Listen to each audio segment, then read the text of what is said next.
یہ ہمارا صوبہ ہے, یہاں پر جو ہے ایرے غیرے نہیں رہتے, یہاں پر غیور پختون رہتے ہیں جو پاکستان کے ساتھ مخلص ہے, محب الوطن پاکستانی ہیں.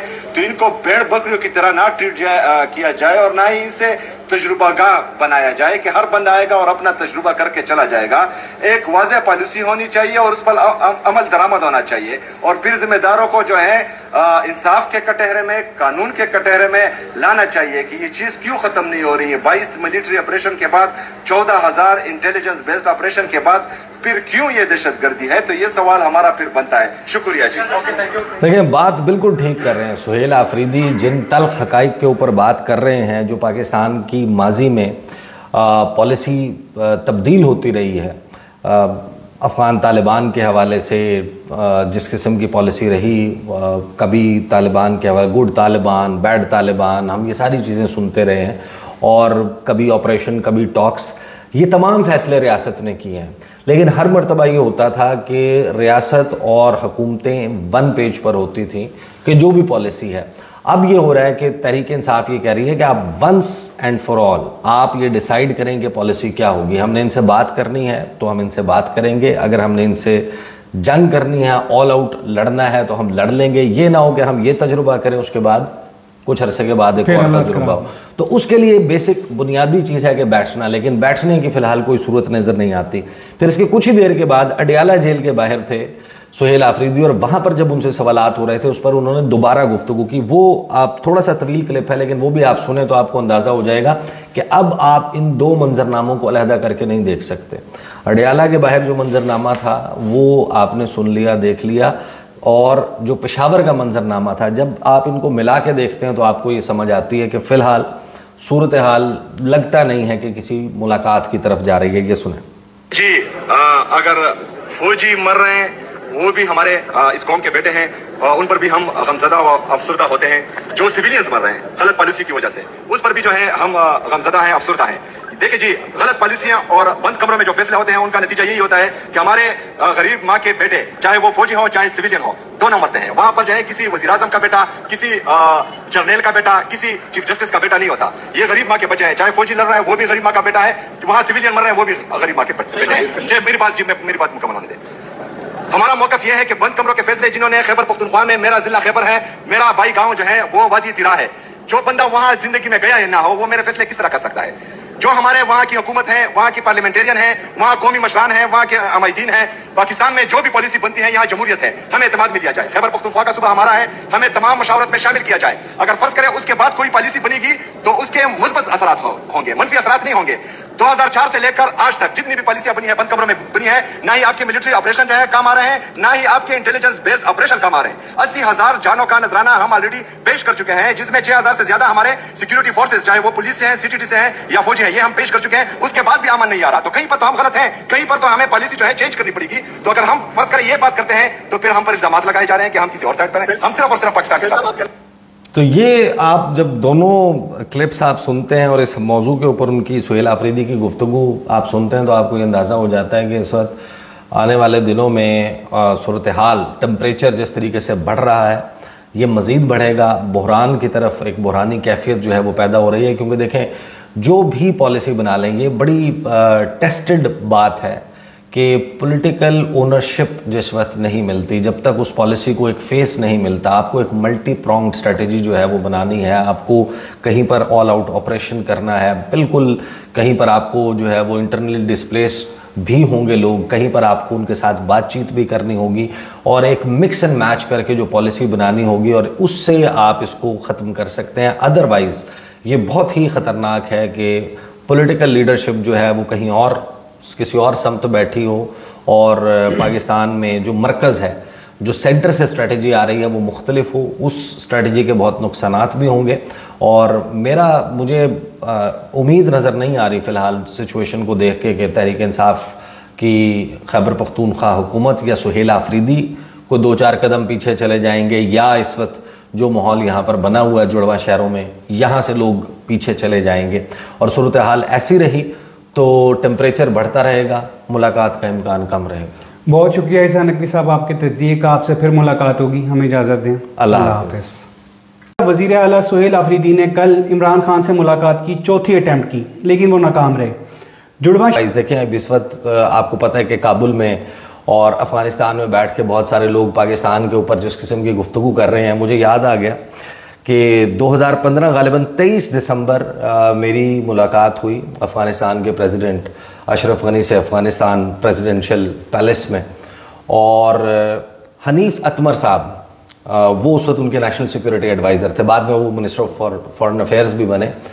تو اس ملاقات کے فوراً بعد جب ہم باہر نکلے، کچھ جرنلسٹ تھے پاکستان سے، تو حنیف اتمر صاحب وہ عصا لے کر چل رہے تھے، ان کا کوئی تھوڑا سا پرابلم تھا، تو افغان پریزیڈنشل پیلس ہی کے جو ہے وہ ایک حصے سے دوسرے حصے ہم واک کر کے جب جا رہے تھے تو حنیف اتمر صاحب نے بتایا ایک صاحب کا کہ وہ ہمارے پاس جیل میں موجود ہیں اور ہم ان کی بات کرواتے ہیں، صحیح، پاکستان میں فلاں جگہ پر ان کی فیملی موجود ہے، تو جن لوگوں کو آپ اپنا دوست سمجھتے ہیں یہ کسی کے سگے نہیں ہیں، یہ آپ کے ساتھ بہت برا کریں گے۔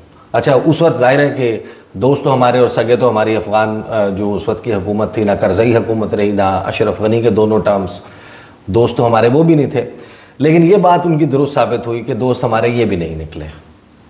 تو سراج الدین حقانی کی جب آپ گفتگو سنیں گے اور ان کا ماضی بیک گراؤنڈ آپ ذہن میں رکھیں گے تو آپ کو اندازہ ہوگا کہ پاکستان کے ان لوگوں پہ کتنے احسانات ہیں، اور بدلے میں پاکستان نے زیادتیاں بھی کی ہوں گی، لیکن جس قسم کی گفتگو یہ کر رہے ہیں اور جس نہج پر لے گئے ہیں معاملات کو، چیزیں بڑی مشکل ہے کہ یہ کوئی جنگ جو ہے وہ ٹلے گی۔ لیکن خواجہ آصف کے ٹویٹ کے اوپر بہت سارے لوگ حیران ہیں۔ خواجہ آصف نے ٹویٹ کیا کہ برادر ممالک جنہیں طالبان حکومت مسلسل درخواست کر رہی تھی کی درخواست پر پاکستان نے امن قائم کرنے کے لیے مذاکرات کی پیشکش قبول کی، تاہم بعض افغان حکام کے زہریلے بیانات یہ ظاہر کرتے ہیں کہ طالبان حکومت میں انتشار اور دھوکہ دہی بتدریج موجود ہے۔ پاکستان واضح کرتا ہے کہ اسے طالبان رجیم کو ختم کرنے یا انہیں غاروں میں چھپنے پر مجبور کرنے کے لیے اپنی پوری طاقت استعمال کرنے کی ہرگز ضرورت نہیں۔ البتہ طالبان رجیم کی اگر خواہش ہو تو تورا بورا میں ماضی کی شکست کے مناظر جہاں وہ دم دبا کر بھاگے تھے دوبارہ دیکھنا یقیناً اقوام عالم کے لیے ایک نیا دلچسپ منظر ہوگا۔ افسوس ہوتا ہے کہ طالبان رجیم صرف اپنی قابض حکمرانی برقرار رکھنے اور جنگی معیشت کو بچانے کے لیے افغانستان کو ایک اور تنازع میں دھکیل رہی ہے۔ اپنی کمزوری اور جنگ کے دعووں کی کھوکھلی حقیقت کو بخوبی جاننے کے باوجود وہ طبل جنگ بجا کر بظاہر افغان عوام میں اپنی بگڑتی ہوئی ساکھ بچانے کی ناکام کوشش کر رہے ہیں۔ اگر افغان طالبان پھر بھی دوبارہ افغانستان اور اس کے معصوم عوام کو تباہ کرنے پر مصر ہیں تو پھر جو بھی ہونا ہے وہ ہو۔ جہاں تک گریو یارڈ آف امپائرز کے بیانیے کا تعلق ہے، پاکستان خود کو ہرگز امپائر نہیں کہتا، لیکن افغانستان طالبان کی وجہ سے اپنے ہی لوگوں کے لیے قبرستان سے کم نہیں۔ یہ کبھی سلطنتوں کا قبرستان تو نہیں رہا، البتہ ہمیشہ بڑی طاقتوں کے کھیل کا میدان ضرور رہا ہے۔ پاکستان طالبان کے جنگجوؤں کو خبردار کرتا ہے کہ اپنے ذاتی فائدے کے لیے خطے میں بدامنی کے لیے جو کام وہ کر رہے ہیں انہوں نے شاید پاکستانی عزم اور حوصلے کو غلط انداز میں لیا ہے۔ اگر طالبان رجیم لڑنے کی کوشش کرے گی تو دنیا دیکھے گی کہ ان کی دھمکیاں صرف دکھاوا ہیں۔ پاکستان اپنی سرزمین پر کسی بھی دہشت گردانہ یا خود کش حملے کو برداشت نہیں کرے گا اور کسی بھی مہم جوئی کا جواب سخت اور کڑوا ہوگا۔ طالبان رجیم کو چاہیے کہ اپنے انجام کا حساب ضرور رکھیں، کیونکہ پاکستان کے عزم اور صلاحیتوں کو آزمانا ان کے لیے بہت مہنگا ثابت ہوگا۔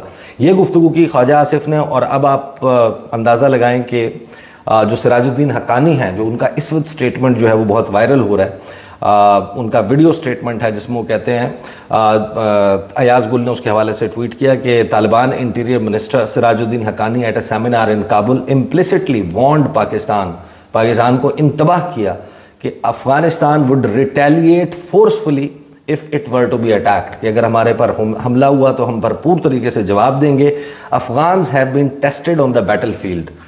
Although we don't have long-range missiles and powerful weapons, our determination and will are strong and we can overcome any situation and achieve victory, he claimed in this video speech released by his office، کہ ان کے office نے اب یہ ان کی جو video بیان ہے وہ جاری کیا ہے کہ ہمارے پاس اتنے دور تک مار کرنے والے میزائل موجود نہیں ہیں، اتنے پاورفل ہتھیار موجود نہیں ہیں، لیکن ہماری جو کارکردگی ہے میدان جنگ میں وہ تسلیم شدہ اور ثابت شدہ ہے، اور ہم کوئی بھی سچویشن ہوگی ہم بھرپور قسم کا جواب دیں گے اور ہم فاتح ہوں گے۔